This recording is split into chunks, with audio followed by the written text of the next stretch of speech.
नव्या तोहर दिमाग खराब हो गई बा। वहाँ गाय गोरू खेत खलिहान के बात होत रहे, दरवाजा पे भैंस बनाइल रहे, वहाँ तू कैसे रहबू बच्चा? मुकेश में कौनो कमी बा ना फिर? नाव्या, मुकेश अच्छा लड़का हा, लेकिन उसे अच्छा परिवार मिल जाई। बात समझा बिटिया? ना चाचा, हमके मुकेश के साथ ही शादी करे के बा। सुनी, रौरा के हम बतावता नहीं, जब हमने के वजह पहुँचनी जा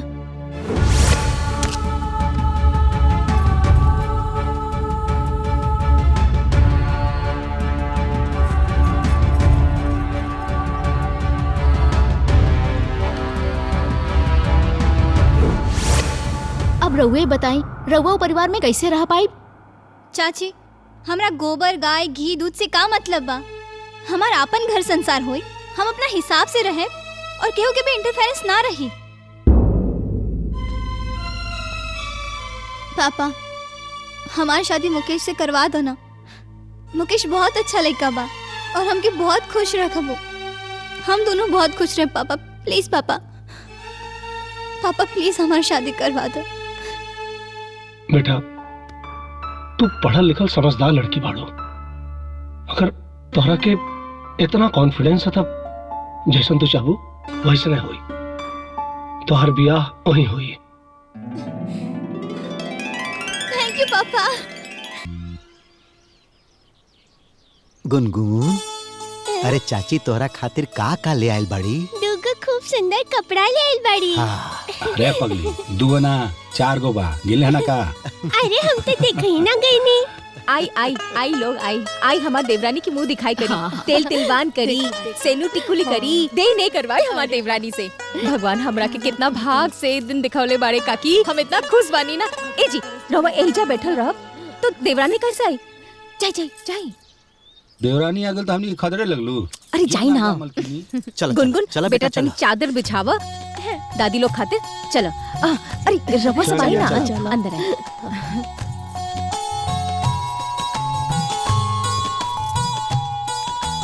आई आई बैठी काकी बैठी, हम अभी बुला के लावता नहीं, आवता नहीं, हम आवता नहीं।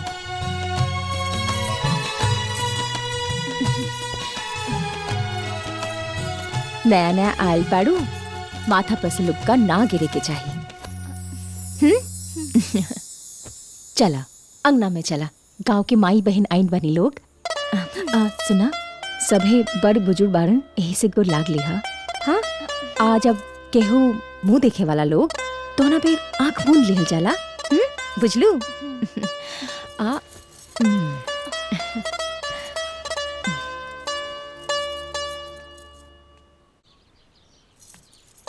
आओ आओ, यही जा बैठा। एक गुनगुन, दादी जी लोग खातिर पानी ले आवा। माँ, खाली पानी? अरे लड्डू ले आवा। ठीक बा। एक काकी, हमार देवरानी के मन भर देखी है, अप्सरा से भी सुंदर है हमार देवरानी। बहुत लोग के देवरानी आई बा लोग, बाकी हमार देवरानी की बात है। हाँ हाँ।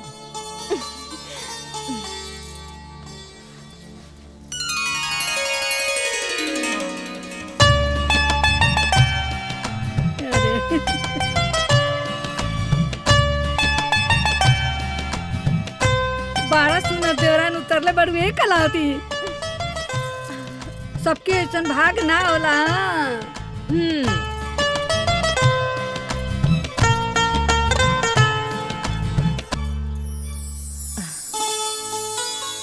ए काकी, अभी जाई मत लोग, अभी देने बाकी है बा। हाँ तो काहे ना, दे झुरा तो तनी तेल तासन करवाओ। ठीक बा।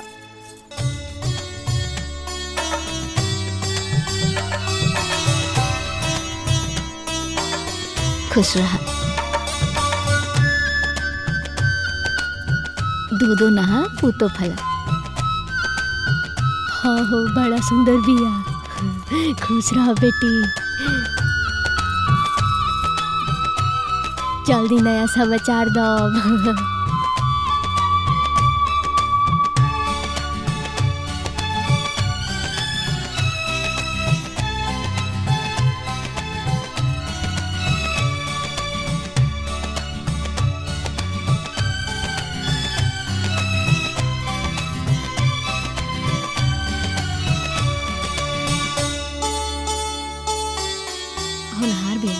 के कहता नहीं रहुआ। तनी जोर से दुल्हन, अभी तो जवान बड़, ताकत नहीं के पड़त का।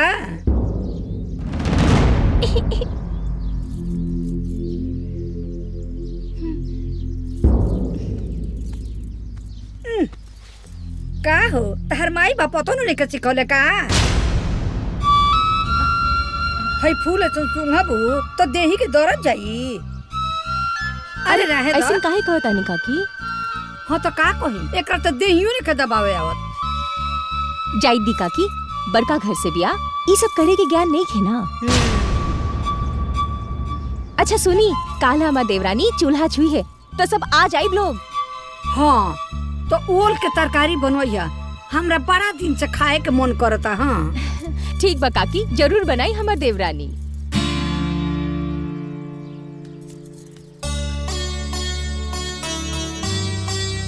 बैठ। 5 बेर सिंदूर लगाव।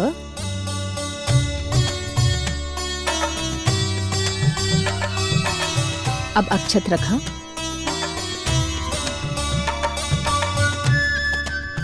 अब दूब रखा।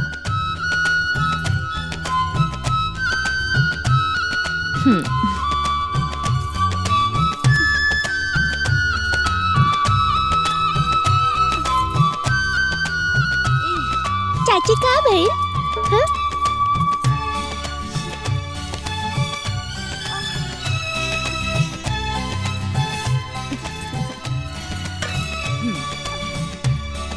गुनगुन जा तो नींबू ले आवो।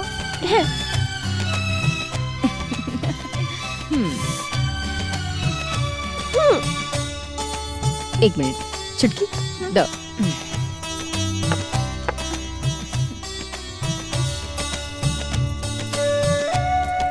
ला दो।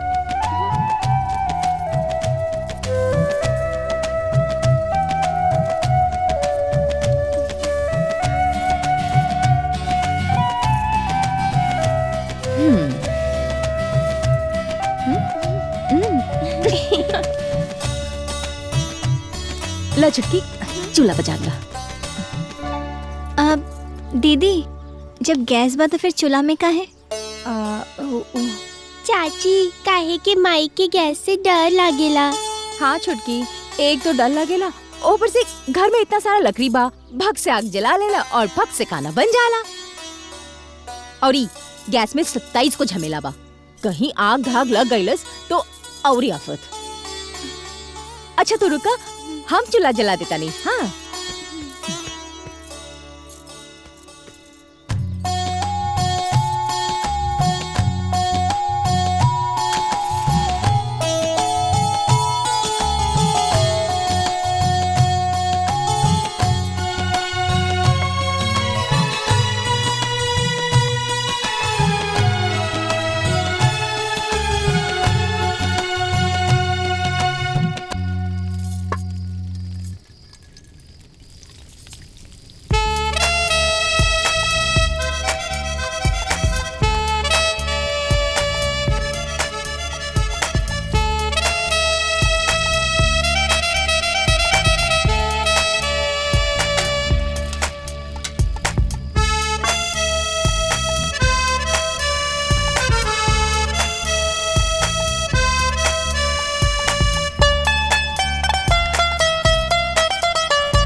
जाके तनी पानी लावा। इला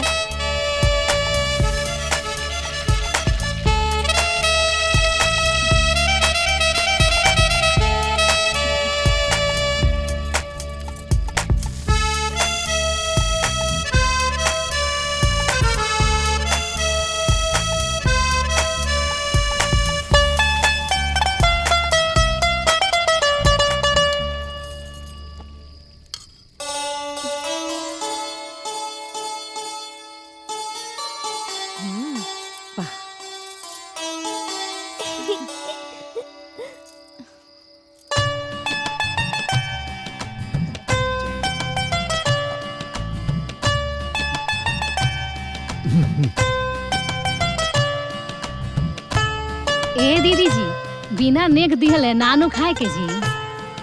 अच्छा तो पहले खानवा मुंह में जाई, स्वाद मिली तबे नु नेक दियाई। हाँ तो तनी आरामे से खाइल जाओ, ना तो उल्टियाई शुरू होखे लगी। अरे जोरे कुकुरिया ते पहले ही नजर लगा देले, तब तो हम और ही खाए, भर पेट खाए। हाँ हाँ काकी बिल्कुल खाई और हमार देवरानी के गुणगान होके के आशीर्वाद दी। रोबा सब शुरू करी।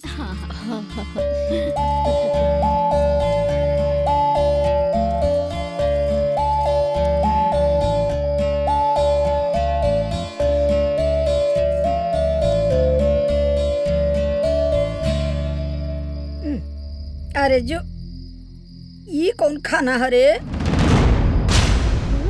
ना अरवाइन लगता ना खरवाइन लगता। अरे तोरा ना आवेला तो कम से कम बड़की से पूछ लेते।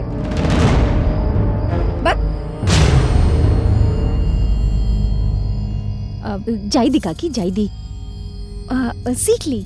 अभी खाना बनावे के ज्ञान नहीं खीनू।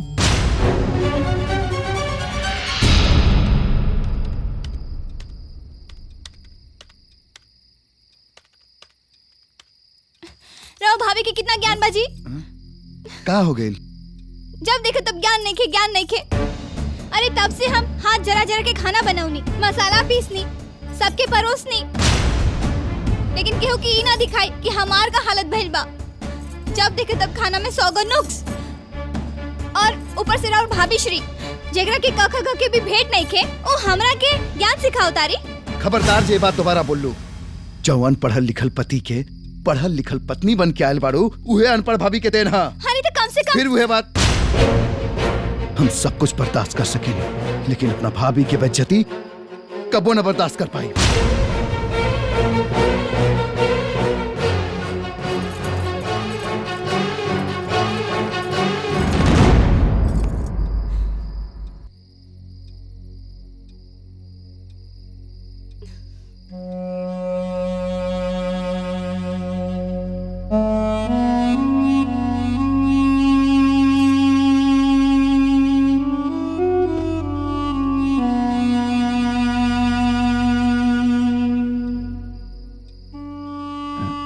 देखा, बड़ बुजुर्ग के बात के बुरा ना माने के चाहिए। हाँ। सब केहू खाना खा लियल हुई, तू खेलू की ना? हमरा भूख नहीं खे।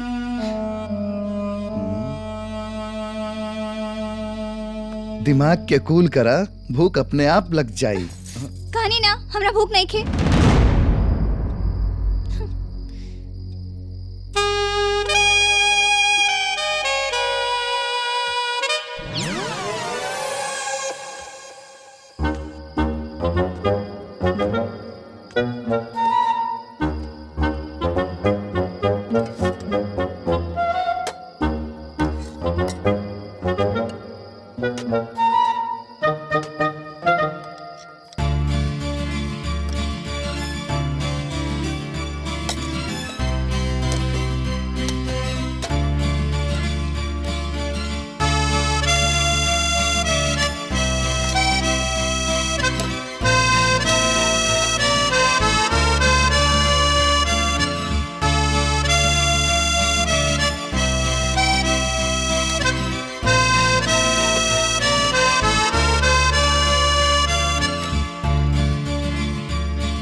लखाला अभी मूड ऑफ बा हमार।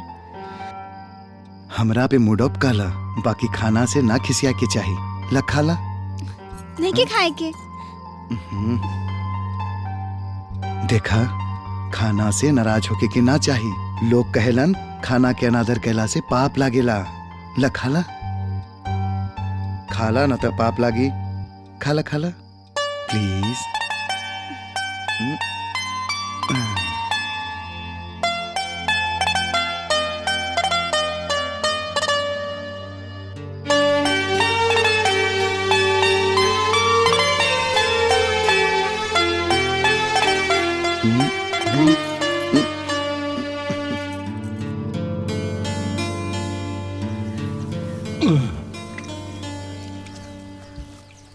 सुनो तारू, हाँ हाय ला दूध, तनी कम दूध दे ले भैया, बिस्कुट ये लगता। अच्छा सुनो, हाँ अरविंद बाबा के घरे में 1 लीटर दूध पहुंचा दिया। उनकर घरे लड़का भइल बा। ठीक बा, हम तनी ठीक खेत बा। जाता नहीं, हाँ, हाँ, हाँ। ठीक बा?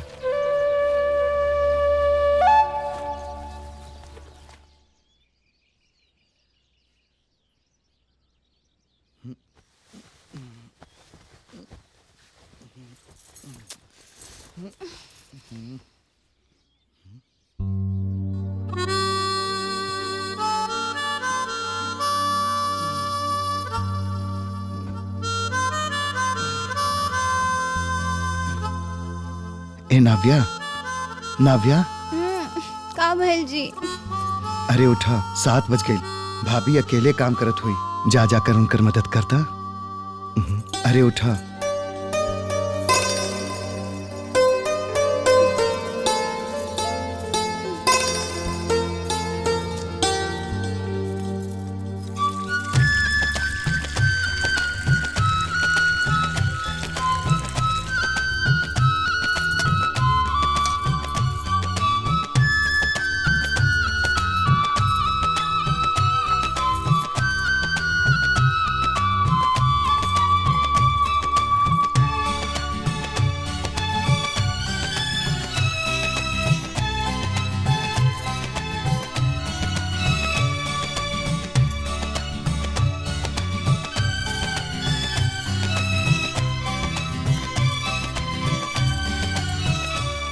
दीदी हटी, हम कर देता नहीं। भला रे, तो तू दूध देख ला, हम गुनगुन के स्कूल खातिर तैयार कर देता नहीं। हाँ ए गुनगुन, गुनगुन, ए गुनगुन,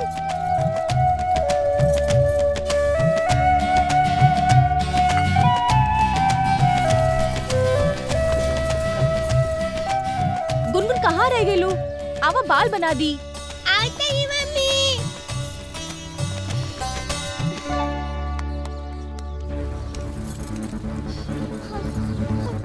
स्कूल खातिर देरी होता, आवा। अरे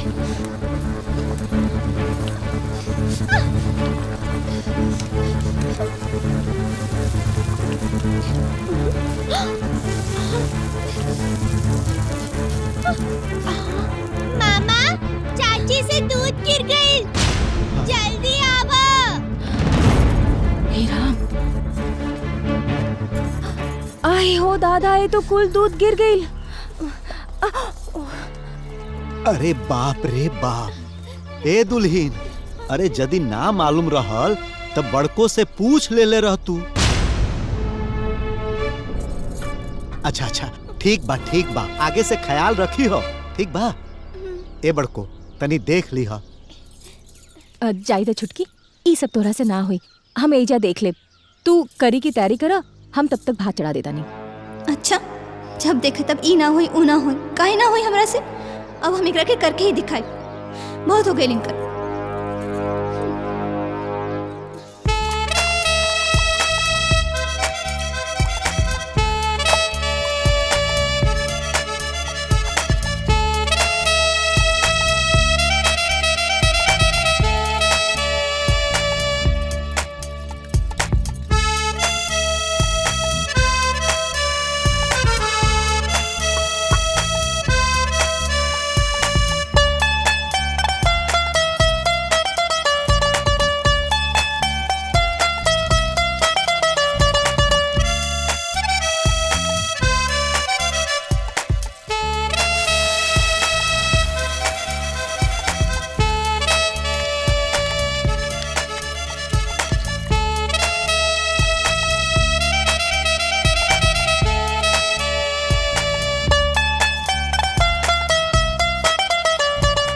बड़को, ओह काकी, अरे कहाँ बड़ू हो? हैला, ई बैगन है, आजे के खेत में के निकलल है, तो सोचनी है तहरा के दे दी। ला हैला, हमरा यहाँ के तो जानते बड़ू, उमन बड़ू, कुछ बनावे के जाने ना। तनी बढ़िया तरकारी बनई है, आ हमरो के दिए। ठीक है काकी, दे।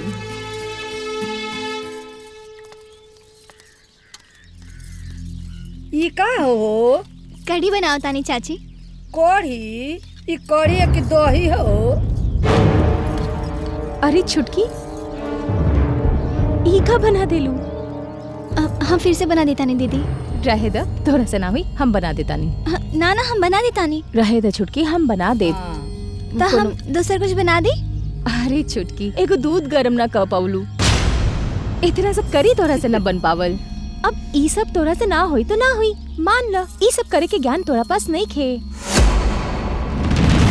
हाँ, हम अनपढ़ नहीं खियाए कि हमरा से ना होई।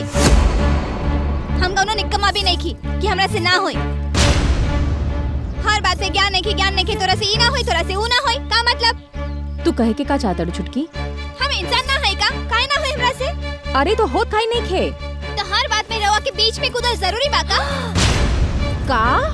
हम बीच में कूदता नहीं। आज आए दे गुनगुन के पापा के, आज तो फैसला होइए के रही। हाँ, बीच में हम उनके जोता नहीं, आज तो फैसला होके रही।